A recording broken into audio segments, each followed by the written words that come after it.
जमशेदपुर सहित झारखंड राज्य भर में ट्रांसजेंडर कम्युनिटी के लिए काम करने वाली उत्थान संस्था के द्वारा एडवाइजरी कमेटी का गठन किया गया है। ये कमेटी आगामी दिनों में ट्रांसजेंडर समुदाय के हक और अधिकारों के लिए कार्य करेगी। बताते इस कमेटी में धनबाद, रामगढ़, रांची, चाईबासा, जमशेदपुर समेत राज्य के विभिन्न जिलों से प्रतिनिधि इसमें शामिल है। संस्था के अध्यक्ष अमरजीत सिंह ने बताया कि नालसा की जजमेंट, जिसमें तीसरे लिंगों को मान्यता दी गई थी, इस जजमेंट को आए 10 वर्ष हो चुके हैं, लेकिन अभी तक वेलफेयर बोर्ड का गठन नहीं किया गया है।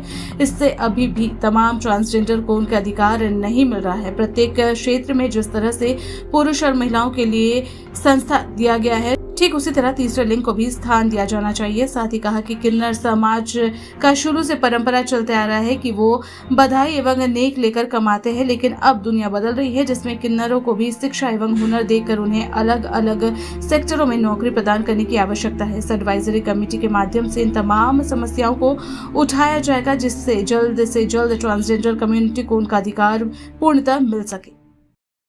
तो वो मानसिकता से बाहर उन लोग, सिर्फ आप लोगों को नहीं, आम लोगों को भी उस मानसिकता से बाहर लाना होगा, उनको उस सोच से बाहर लाना होगा कि ये हमारी तरह है, ईश्वर प्रदत्त है।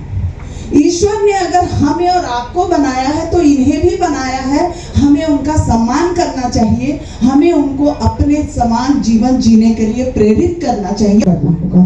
जागरूकता का माध्यम अलग अलग हो, जहाँ कुछ अच्छे विद्वत जन है वहाँ आप कन्विंस कर सकती है, जहाँ जिस माध्यम को, अलग अलग माध्यम को हम यूज, सब जागेंगे तो सरकार को तो सुनना ही होगा निश्चित रूप से, और सरकार को नमस्कार। आज हम झारखंड लेवल में एडवाइजरी बोर्ड का गठन कर रहे हैं, जिसमें हमें सहयोग अलायंस इंडिया साहस प्रोजेक्ट ने किया है।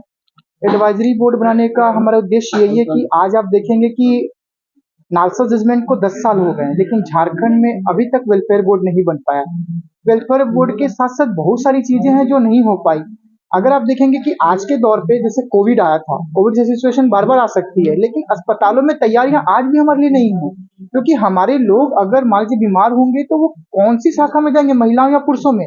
मैं बार बार लोगों से ये अपील करती हूँ, स्वास्थ्य वाले जो लोग उनसे कहती हूँ कि हमारे लिए अलग से बेड की सुविधा हो, ताकि ट्रांसजेंडर जाए तो आराम से वहाँ अपने आप को एडमिट करा सके। स्कूलों में हमारी अलग से सुविधाएं नहीं है। आप देखेंगे अलग से शेल्टर होम नहीं है। क्या होता है, कई बार घर से हम जब निकाले जाते हैं तो हमें महिलाओं या पुरुषों के शेल्टर में रख दिया जाता है।